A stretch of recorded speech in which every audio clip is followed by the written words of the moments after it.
Jadi kekufuran itu haram. Meniru orang kafir pun haram. Niru tok. Pakaian kalau sudah ciri khas orang kafir, kita niru-niru nggak boleh. Haram. Pakai blue jean namanya. Kalau kamu tidak niat apa-apa, pokoknya saya sekedar pakai aja, nggak niat niru-niru orang Prancis so ini, itu hukumnya makruh. Tapi kalau kamu niati niru-niru orang Prancis sedangkan mereka itu orang kafir, itu sudah haram.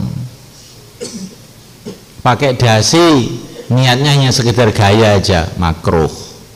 Niatnya ikut orang Eropa yang kafir itu haram.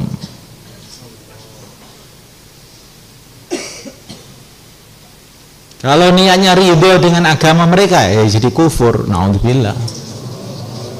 Maka jangan memakai perkara-perkara yang merupakan ciri khasnya orang kafir.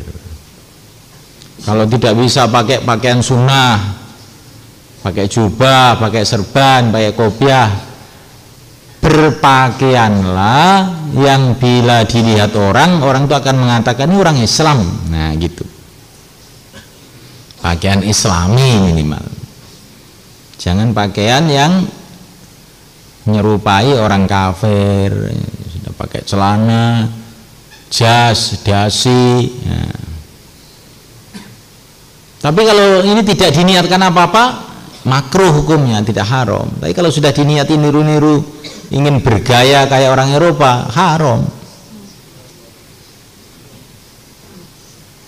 Maka dulu Mbah Kiai Hasyim Asy'ari, pendiri NU, beliau memberi fatwa pakai dasi haram, pakai celana haram. Tapi sekarang yang pakai celana dasi itu orang NU sendiri.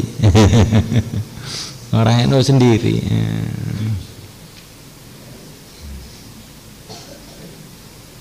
Karena dianggap niru-niru orang kafir.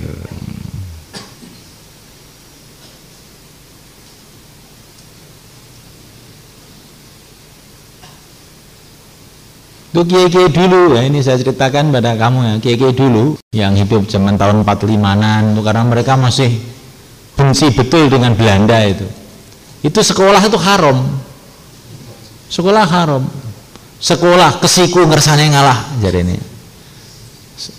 ngerti kesiku ngersane ngalah, kesiku itu hanya dimurkai oleh Allah, sekolah itu katanya, karena dulu itu begitu. Tapi kalau sekarang ada orang bilang begitu, dianggap ini orang gila, orang kolot, orang ini. Karena sudah biasa semua begitu. Saking hati-hatinya orang dulu itu khawatir anaknya jadi rusak, anaknya jadi cenderung pada orang kafir. Itu sekolah-sekolah umum itu dulu diharamkan. Sekarang kalau tidak sekolah umum dianggap ketinggalan zaman.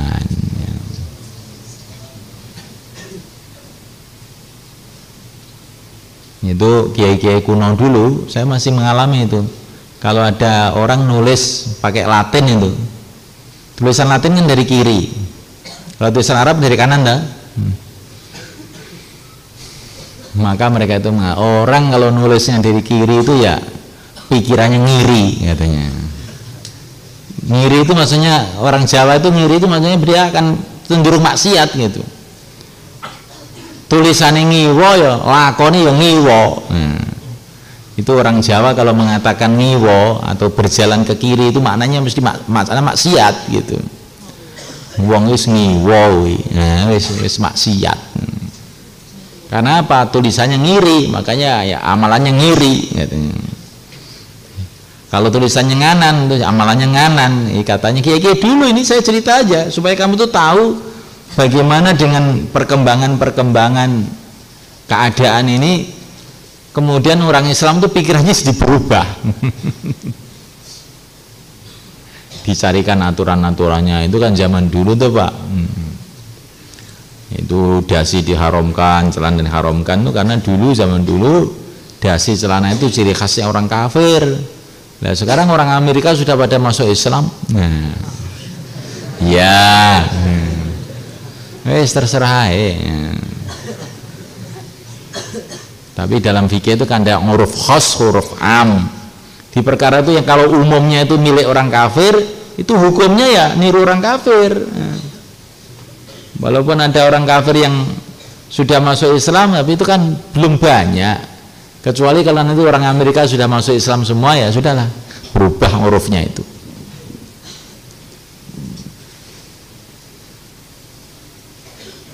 Orang itu yang pede itu jadi orang Islam itu. Yus pakaiannya orang Islam ini pakai kopiah, sarungan.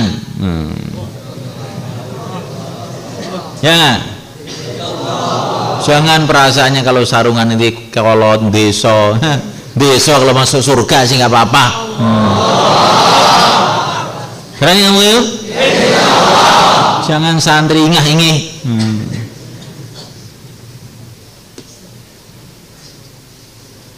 Gak usah titel-titel S1, S2, profesor, gak usah. Itu titel turu-turu orang kafir. Ya, kamu mengharamkan kuliah Pak Kiai. Bukan mengharamkan, makruh. Makruh. Kalau enggak kamu, saya tidak niat niru orang kafir. Iya, tapi nyatanya kan itu yang membuat titel-titel itu kan orang kafir, berarti makruh. Bayar banyak-banyak untuk cari makruh itu loh, untuk apa? Ngaji aja. Tapi ini saya bilang untuk santri loh ya. Kalau untuk orang umum saya nggak bilang begitu itu. Pokoknya yang penting keluar 4 bulan. Ya. Orang umum. Nah, santri ini mau dijadikan kiai kok ini. Tempeling aja ini. Khatibun nas ana qadarin kulihim. Ya, orang itu harus dikasih tertib sesuai dengan tingkatannya masing-masing. Kalau orang umum yang belum sholat, masih imannya tipis, ya, itu ya tertibnya orang mu'alaf. Kalau nggak ke masjid malah dikasih uang. Kamu lama nggak ke masjid, diikram, kasih uang, kasih makanan, itu orang mu'alaf. Santri nggak ke masjid, bukan diikram, tempeleng. Ya ini mau calon kiai kok kayak begitu, gimana? Kalau tentara kancing bajunya nggak dipasang, gebuki. Tapi kalau petani nggak pakai baju pun ya dibiarin aja. Dibiarin aja. Coba kamu ke sawah nggak pakai baju gitu kan, dibiarin aja. Kamu jadi tentara, kancingnya meslek sedikit tempeling. Karena ini santri ini seperti tentara, makanya tertibnya kencang. Kalau nggak kuat pamit aja. Udah gitu tuh memang gini.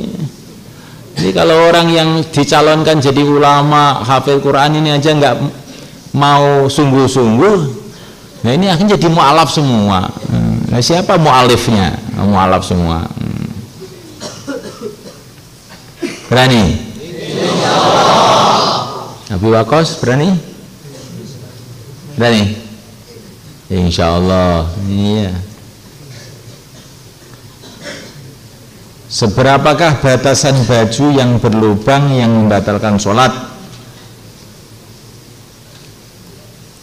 Kalau menampakkan kulit ya namanya menampakkan aurat yang membatalkan sholat. Jadi walaupun lubangnya kecil, kalau sudah menampakkan kulit membatalkan sholat. Kita bacanya hadisnya berapa sampai mana?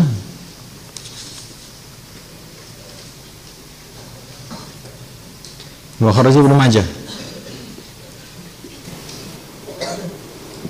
Apabila ada seseorang mempunyai perusahaan ponsel kayak HP dan sebagainya, dan segala sesuatu yang berhubungan dengan alat elektronik dan komunikasi,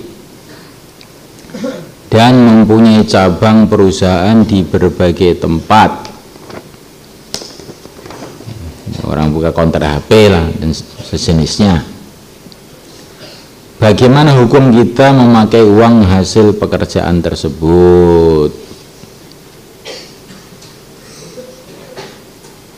Bolehkah hasil pekerjaan tersebut untuk haji atau umroh,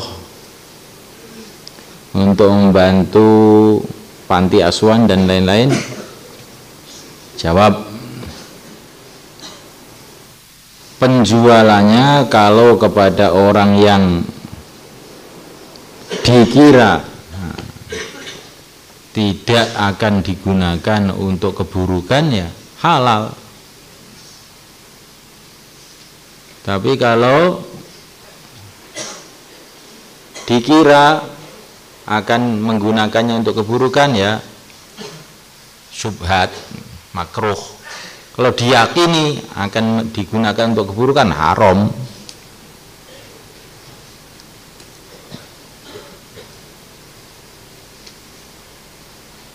Jadi kalau menjual HP dan sebagainya itu kepada orang-orang yang normal, yang sekiranya hanya digunakan untuk perkara-perkara yang mubah.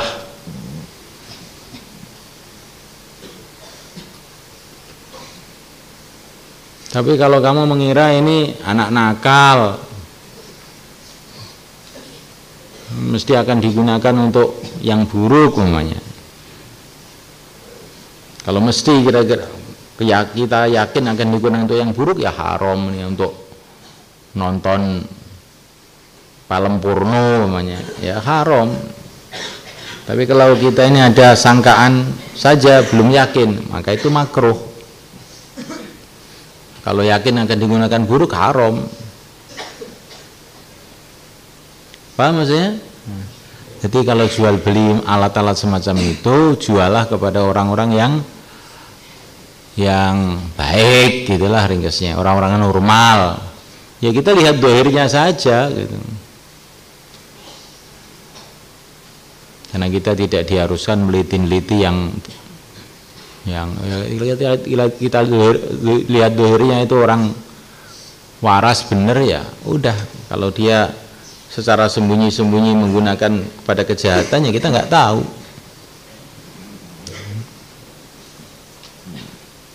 Ringkasnya begitu. Nah kalau itu dijual kepada orang yang baik-baik, berarti hukumnya halal, ya, untuk haji, untuk umroh, untuk membantu, ya boleh. Tapi kalau penjualannya itu kepada orang yang diyakini berbuat jahat, ya haram. Perkara itu kalau haram, nggak boleh digunakan untuk apa-apa selain dikeluarkan untuk maslahat umum. Keluarkan, bukan disedekahkan, dikeluarkan. Ya, kalau kita punya harta haram itu dikeluarkan, bukan disedekahkan. Bukan uang kamu, barang haram itu kok kamu sedekahkan, itu gimana? Dikeluarkan, niatnya itu dikeluarkan. Nah, ini bukan barang saya keluarkan untuk maslahat umum, untuk fakir miskin, untuk jembatan, untuk jalan, boleh. Sebagai pengeluaran barang haram. Paham maksudnya?